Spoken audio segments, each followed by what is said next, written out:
Assalamualaikum warahmatullahi wabarakatuh. Selamat pagi para hadirin.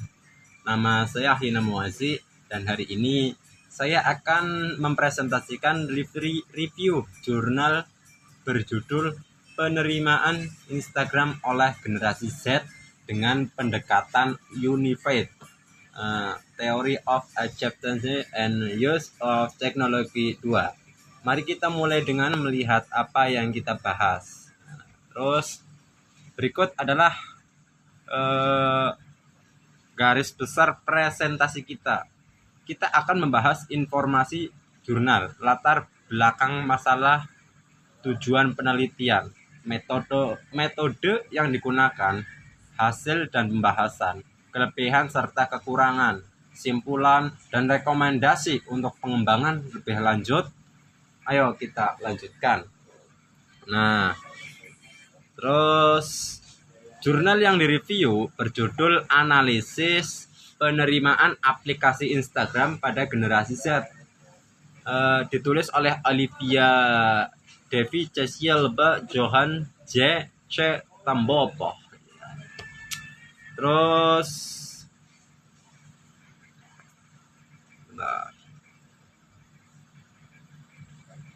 latar belakangnya Instagram platform utama Gen Z. Terus pertama, Instagram adalah platform utama bagi generasi Z, tempat mereka berbagi konten dan berinteraksi. Nah, kedua, tantangan pola penerimaan Gen Z. Namun ada tantangan dalam memahami pola penerimaan aplikasi ini di kalangan Gen Z. Terus Gen Z Digital Natives lahir 1997-2012. Gen Z lahir antara 1997 dan 2012. Dikenal sebagai Digital Natives, sangat akrab dengan teknologi. Nah, poin 4 muncul oleh karena itu kita perlu menganalisis faktor apa yang mendorong mereka menggunakan Instagram.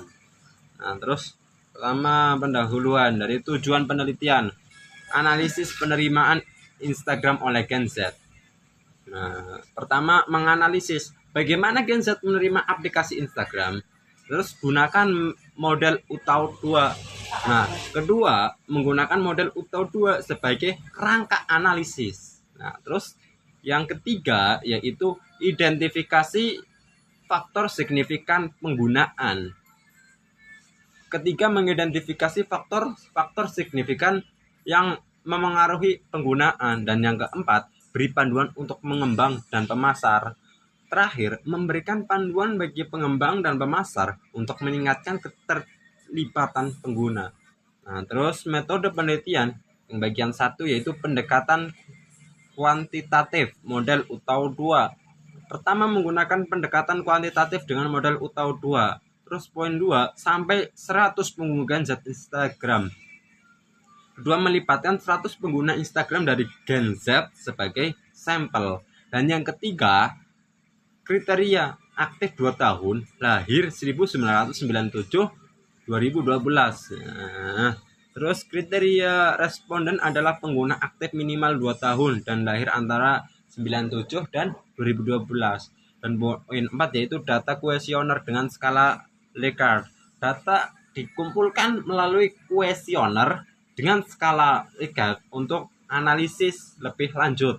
Nah, terus metode penelitian, analisis PLS SEEM via Smart PLS 4. Nah, terus analisis dilakukan dengan partial least square sum menggunakan software Smart PLS 4. Nah, terus uji validasi reliabilitas hipotesis. Penelitian menguji reliabilitas dan hipotesis model. Terus variabel habit, hedonic, motivation, dan lain-lain. Variabel yang diuji termasuk capital, hedonic, dan lainnya. Terus model fit SRMR 0,088. Baik. Terus hasil menunjukkan model fit yang baik dengan SRMR 0,088. Terus hasil penelitian, habit pengaruh kuat pada penggunaan. Tampilan habit memiliki pengaruh kuat terhadap penggunaan Instagram. Terus hedonic motivation, dorong niat perilaku. Nah, hedonic motivation mendorong niat perilaku untuk menggunakan aplikasi. Terus place value, pengaruh moderat. Nah, place value memberikan pengaruh moderat. Terus lainnya tidak signifikan, misalnya social influence. Faktor lain seperti social influence tidak signifikan dalam memengaruhi Gen Z. Terus pembahasan habit dan hiburan. Pendorong utama Gen Z. Habit dan motivasi hiburan adalah pendorong utama penggunaan Instagram oleh Gen Z. Kemudahan bukan faktor kunci atau digital natives. Kemudahan penggunaan bukan faktor kunci karena Gen Z adalah digital natives. Sosial tidak relevan bagi kebutuhan Gen Z. Pengaruh sosial tidak relevan dalam keputusan mereka menggunakan Instagram. Terus model moderat R2 58,6% behavioral intention. Model ini moderat dengan R2 58,6% untuk behavioral intention. Terus fokus pada Gen Z, kelompok relevan.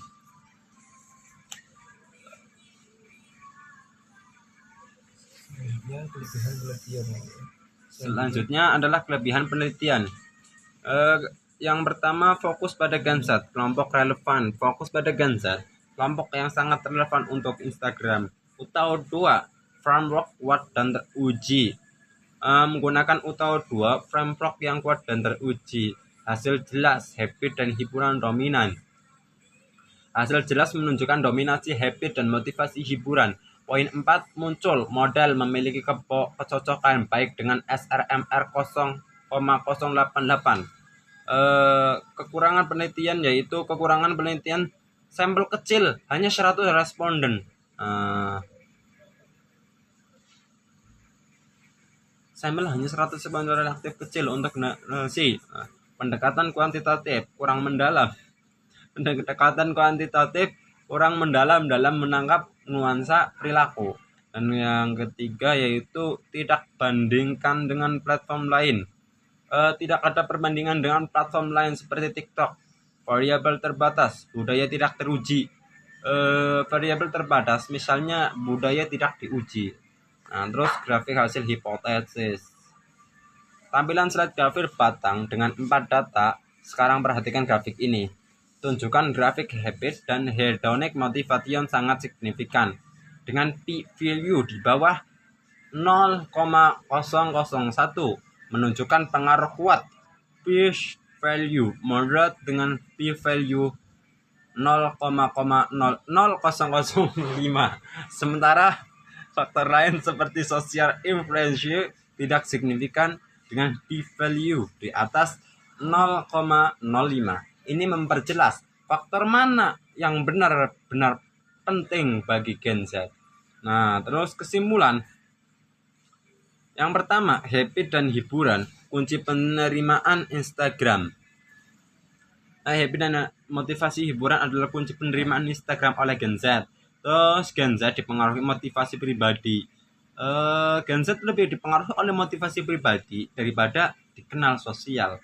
Terus model UTAO 2 efektif untuk analisis. Model UTAO 2 terbukti efektif untuk analisis ini.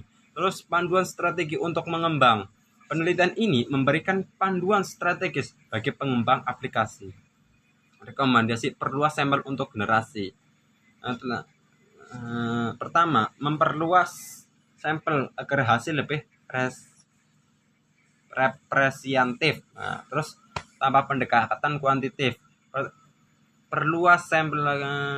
Kedua, tambahkan pendekatan kualitatif untuk wawasan lebih mendalam. Terus bandingkan dengan platform lain. Bandingkan dengan Instagram dengan platform lain seperti TikTok. Uji variabel budaya dan visual. Uji variabel seperti budaya dan preferensi spiritual. Mungkin cukup sekian dan terima kasih. Wassalamualaikum warahmatullahi wabarakatuh.